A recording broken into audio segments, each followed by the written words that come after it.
Butter chapati பண்ண போகிறேன். அதுக்கு சப்பாத்தியை சுட்டு எடுத்து வச்சுருக்கேன். அதை இப்போ தோசை சட்டியில் போட்டுக்கலாம்.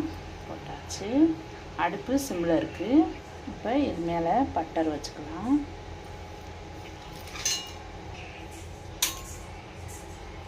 பட்டர் நல்லா எல்லா இடத்துலையும் தடவி விட்டுக்கலாம்.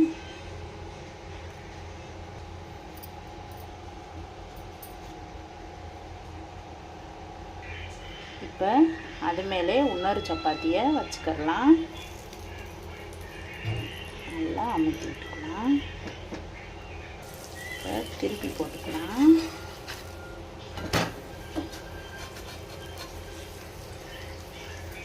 இப்போ சப்பாத்தி தயாராகிடுச்சு.